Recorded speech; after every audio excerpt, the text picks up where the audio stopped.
Oh, let me get comfy. Oh, woosah.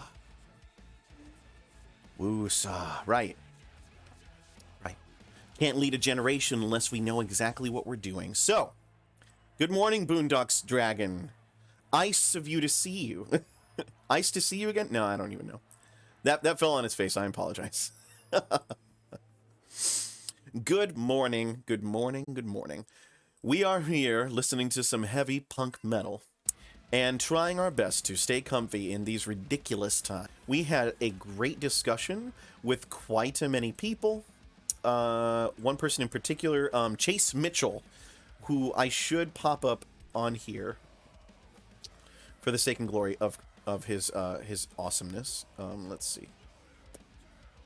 Let's do that. There we go.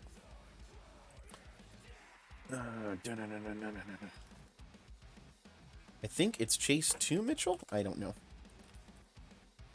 Or is it Chase Mitchell 2? I can't tell. He and I had an incredible conversation. Not incredible. I mean, like, it was good. Here we go. Chase Mitchell. Shout out to Chase W. Mitchell, okay? I would actually go ahead and follow this man. He is in DC. He's an activist. He's woke. And he's not radicalized, but he's definitely wanting socialism.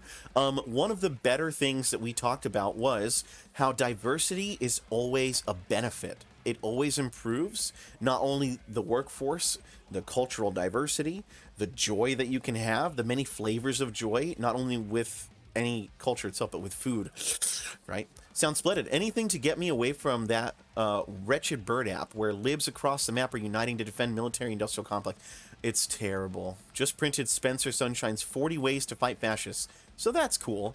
I think I follow Chase. Cool. Yeah, no, he's worth a follow.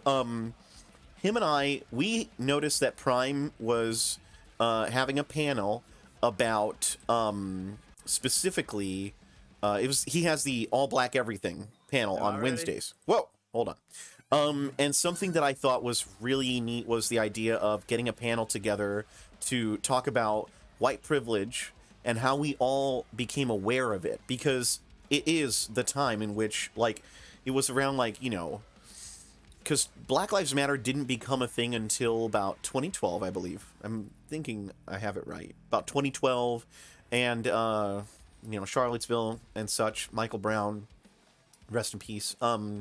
But there isn't really discussion about how we wake up.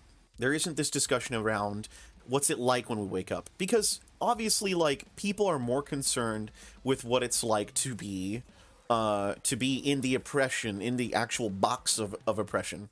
And we see that when we talk about elitism as well. But I think that it's important to show how white people, specifically white dudes, have woken up to their own privilege, because we have the most of it. We have the most of it. You know, I only ever encounter my having to deal with my ethnicity whenever I fill out paperwork. That's it. It's just whenever I check the boxes that I go, oh, right, I'm Hispanic, Puerto Rican, right? Because everywhere else, I'm just treated like a white guy.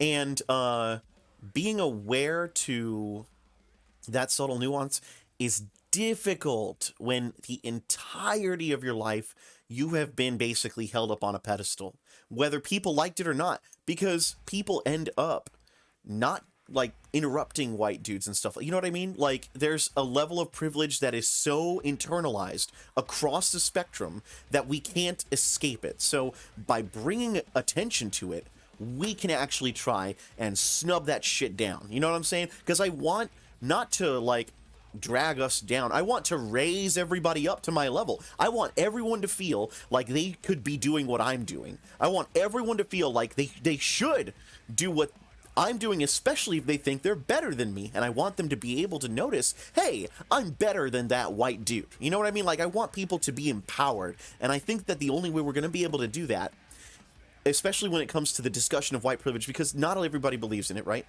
You did say something. I'm going to read it after my rant. The thing is that people who don't believe in white privilege and those who aren't addressing that it's there, right, can't do the empowering. They can't do anything but take away from the conversation. So we need to make this a very clear thing. What are we saying when we say white privilege? Let's normalize the conversation. Let's make it so that people can listen to it easier without feeling just the pang of white guilt, even though, I mean, you have to deal with that. You know what I mean? You have to. It's your responsibility to, once you know it's there, it's like, okay, well, I can carry that, and now I can move forward with it, and we can try and heal all that shit. That way you don't feel guilty, you know what I'm saying? But anyway, what were you saying? Boondocks it. Did you ever have that phase, the waking up, I mean? Mine was from the double O's to the 04-ish period, and it was a lot to handle mentally and emotionally. You know, I have a feeling that it's probably, I don't know what your background is exactly. I'm assuming that, oh wait, you're a white girl, right? I'm sorry if I get this wrong. Let me know. What's like your back, tell me more about it. I'd love to hear about that. Because I'm trying today, I'm going to be writing about what we should talk over, or the talking points and stuff. I think that's going to be the most important thing.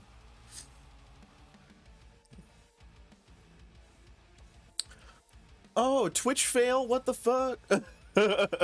Let me double check that it's here. Wow. Pretty sure I should be live. Damn. Yeah, it says I'm live over here. Hey! Hey, madam. How are you? Madame Defoge, you are so awesome. You blessed me with your presence, I swear. Yeah, I agree entirely. It's not much different from for us, white women. You are so awesome. Had to be heard twice, right? I keep an eye out for you. Oh, I really appreciate it. You're so awesome. We're talking about privilege and how we woke up.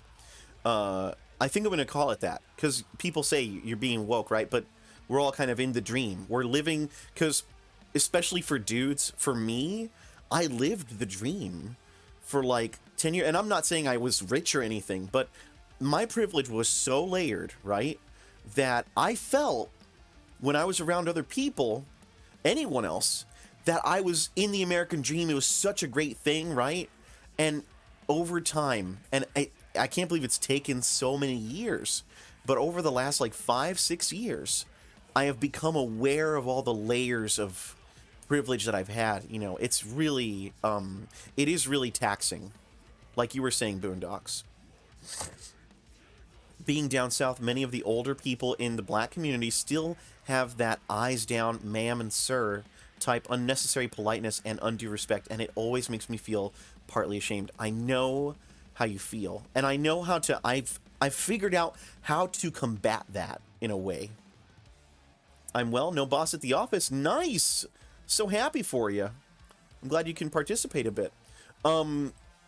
With me, right, I always try, and I'm sure you do this too, but with me, especially when it comes to people who are, like, definitely in that internalized, you know, classist feel, and I'm saying classist because I feel like that happens with some wage gap difference as well. I mean, it's kind of like rooted in there too, right? Because if you look at the history of the word white and the actual evolution of the race concept, it was really invented. It's all a political tool in order to divide the poor from being one unified class. Because if you have racism, that splits anyone who's black from anyone who's white in that tax bracket, the biggest tax bracket of all of them, and we're the most divided just because of racism and internalized racism, which is sad. You know what I mean? It's so crazy. Mississippi lifer, spent 30 of my 37 years here, mostly by choice. That's cool, man. I grew up in a rich, racist evangelical Republican household. Going to college, exploring the world, these things expanded everything for me, perspective speaking. I agree. I think that it's about traveling to places where you have to interact with different cultures that allows us to realize people are not dangerous just because they're different. People are only dangerous when they are afraid that those differences will threaten their way of life. And what does that even mean, really, right? Like, it's very much a very deeply seated rhetoric that a politician told us. It has to be that. And, you know, media reinforced it. people who just weren't woke, making movies and stuff like that. Nowadays, that stuff is getting better. I'm really happy about that. Class and perceived hierarchy is such a big factor. Yep. North here, where we are 99% white, the divide is more defined along money lines. Yes, I agree. Something really interesting. So, oh, very nice, Boondocks. Man, good for you, dude. I'm happy for you. I did grocery shopping. I'm doing the dad thing, driving kids, grocery shopping, that kind of thing. One of the bigger things that I think one of the things we should point out constantly is the class divide and how that is the culprit. It isn't about racism necessarily. Racism is like the cake. No, racism is like the icing and the little bits of fruit filling inside of a cake. But the cake itself is classism, and that's how I feel about it. Says a lot about you that you can overcome that upbringing to see differently. It really does. It really does. It also says I would even bring it further, madam. It says a lot about people in general. We can overcome this together. We can.